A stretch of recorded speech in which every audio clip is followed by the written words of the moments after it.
네, 청취자 여러분 안녕하십니까? 2020년 4월 1일 고칼의 10분 브리핑 시작하겠습니다. 오늘은 제주신보부터 보죠. 코로나19 여파로 거듭 연기됐던 일선 학교 개학 시기가 드디어 오는 9일로 결정됐습니다. 다만 등교는 하지 않는 사상 초유의 온라인 개학이라고 하는데요. 온라인 수업으로 학사 일정을 진행하겠다라는 그런 뜻으로 풀이가 됩니다.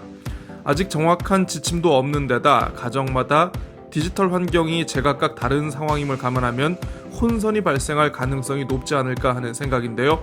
수능도 2주 연기된 12월 3일 시행될 예정이다라고 덧붙이고 있습니다. 박스기사로 총선 7대 어젠다 6번째 국제자유도시 추진에 대한 총선 후보별 입장 정리해서 소개하고 있습니다.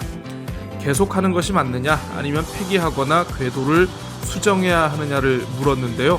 민주당 후보와 정의당 그리고 민중당 무소속 후보들은 바꿔야 한다라고 목소리를 낸 반면 미래통합당 후보 3명은 유지해야 한다라고 답을 했습니다. 그동안 지자체 소속이던 소방공무원의 신분이 오늘부터 국가직으로 전환됩니다. 제주에는 모두 1,075명이 대상이라고 하는데요. 대형 재난 발생 시 보다 체계적인 대응이 가능해질 전망이다라고 전하고 있습니다. 제주 해군기지 반대 활동가 2명이 최근 부대 철조망을 뜯어서 내부로 들어간 일이 있었습니다.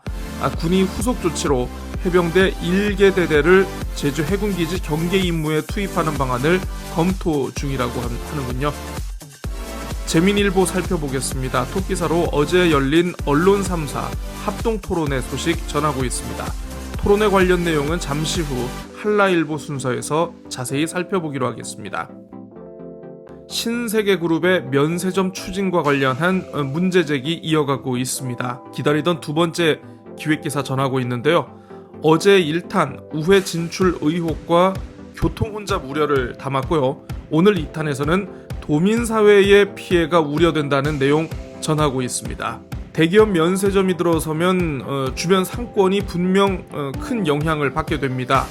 그런 면에서 기사가 전혀 타당하지 않다 라거나 근거 없는 지적이라고 할 수는 없는데요. 다만 기사의 전개 방식을 보면서 좀 한마디 지적하지 않을 수가 없을 것 같습니다. 이미 신라와 롯데 등 두 곳의 대기업 면세점이 운영 중인 상황임을 감안할 때 구체적으로 지역 상권의 대기업 면세점이 어떤 부정적인 영향을 미쳤는지 취재할 수 있는 사례라든가 데이터가 분명히 나올 겁니다. 고용 상황이라든가 관광진흥기금 기여도라든가 이런 걸 비교해 볼 수 있는 수치들이 분명히 있을 텐데요. 기사는 이런 자료 하나도 없이 그냥 이런저런 반대 목소리가 계속 나오고 있다라고 소개하는 수준에 머무르고 있다는 거죠. 또한 최근 재민일보의 다른 기사와 비교해 봤을 때 해당 기사가 일관된 원칙을 적용하고 있는가 이것도 묻지 않을 수가 없습니다. 제가 오늘 신세계 면세점 기사를 보면서 생각난 게 바로 지난 24일자 재민일보 경제면에 실린 드림타워 기사입니다. 제가 한번 말씀드리지 않았습니까? 이게 기사인지 광고인지 구분이 안 된다고 말이죠. 재민일보가 신세계 면세점 추진을 비판하면서 오늘자 기사에 담은 이 무소속 박희수 후보 그리고 정의당 고병수 후보 모두 드림타워 역시 지역상권 잠식 그리고 교통대란을 유발할 것이라며 강력히 문제 제기를 했던 스피커라는 겁니다. 면적이나 유동인구 측면에서는 신세계 면세점하고는 이 비교도 되지 않을 정도로 거대한 드림타워는 굉장히 긍정적이고 어떤 적극적인 시선으로 바라보고 있는 이유가 무엇이었을까 의문을 갖지 않을 수가 없는 대목이죠. 말씀드리자면요, 이건 준비된 기사가 아니라는 것이 제 결론입니다. 그냥 조지기 위한 기사라고 보고 있는데요. 재민일보가 어떤 생각과 목적으로 기획기사를 내보내는지는 좀 의심스럽습니다만 내일 나올 세 번째 기사를 보면 좀 더 자세히 알 수 있을지도 모르겠습니다. 기사 하나 가지고 말이 좀 길어졌습니다. 사이드 기사 넘어가겠습니다. 문재인 정부 100대 과제 가운데 사회복지시설의 공공성을 강화하고 종사원들의 처우 개선을 위한 사회서비스원 설립이 있다라고 하는데요. 제주도가 오는 6월 설립을 목표로 추진을 했지만 도내 사회복지 직능단체의 반발이 이어지면서 공모에 아예 참여하지 않았다라고 전하고 있습니다. 제주일보입니다. 토끼사로 언론사사 여론조사 내용 소개하고 있습니다. 유권자들은 코로나19 사태 극복을 위해 제주에서 가장 시급한 과제가 무엇이냐라는 질문에 경영안정자금 지원을 꼽았다라고 전하고 있습니다. 이 밖에도 무사증 입국제도 운영권의 이관, 그리고 재난기본소득 지원, 고용유지 지원금 지원이 필요하다라는 목소리를 냈군요. 총선과 도의원 재보궐선거가 이제 정확히 2주 남았습니다. 내일부터는 공식 선거전이 시작되기는 합니다만 4.3 추념식을 앞두고 있는 상황이니만큼 아마 주말쯤부터 유세 차량들이 다니는 모습 보실 수 있지 않을까 싶습니다. 그럼에도 상대 후보에 대한 의혹 제기가 점점 거세지는 모습인데요. 민주당이 거의 단독으로 칼춤을 추고 있는 것 같습니다. 미래통합당 장성철 후보의 재산신고 누락 의혹, 그리고 부상일 후보의 불법 선거 운동 의혹을 연이어 문제 삼고 있고요. 도의원 선거 후보자에 대해서도 공무원 재직 당시 일감 몰아주기를 한 것 아니냐라는 그런 의혹까지 제기했다고 하는군요. 마지막으로 한라일보입니다. 어제 있었던 제주시갑 총선 후보 토론회 머릿기사로 올렸습니다.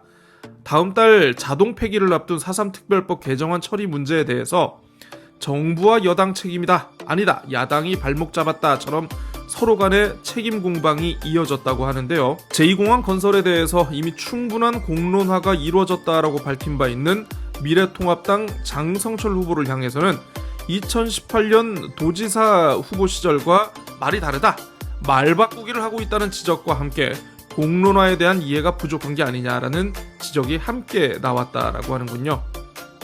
후보별 출마의 변도 좀 소개를 해드려야 할 것 같습니다. 어차피 다른 토론회에서도 같은 내용 반복될 것 같으니까 말이죠. 민주당 송재호 후보, 제주를 위해 자신의 인맥과 경력을 쓰기 위해서 나왔다라는 이런 취지로 말을 했고요. 미래통합당 장성철 후보, 문재인 정부의 실정을 심판하기 위해서 나왔다. 정의당 고병수 후보, 빈사 상태에 빠진 제주 경제를 살리기 위해 나왔다. 무소속 박희수 후보는 서민들을 잘 이해하는 정치인이 되기 위해서 나왔다. 이렇게 전했습니다. 국제자유도시 방향성에 대한 후보별 입장도 확인할 수 있었습니다. 네 후보 모두 지금과 같은 국제자유도시 추진은 한계와 문제가 있다라고 공감을 한 것 같은데요. 송 후보는 환경수도와 평화수도로 가는 방향으로 수종 보완이 이루어지고 있다라고 답을 했고요. 장 후보는 친환경으로의 국제자유도시 방향 전환을 답했다라고 합니다. 이 밖에 고 후보, 국제자유도시 정책 폐기, 박 후보는 국제자유도시 정책의 부작용을 부각시켰습니다. 글로만 보면 어제 토론회가 상당히 심심했다, 이렇게 짐작이 갈 뿐입니다. 네, 고칼의 10분 브리핑 수요일 순서 여기까지 하겠습니다. 촉촉한 봄비가 내리고 있습니다만 모두가 예민한 시기입니다. 만우절이라고 쓸데없는 거짓말은 하지 마시길 바라겠고요. 저는 내일 다시 찾아오겠습니다. 안녕히 계십시오.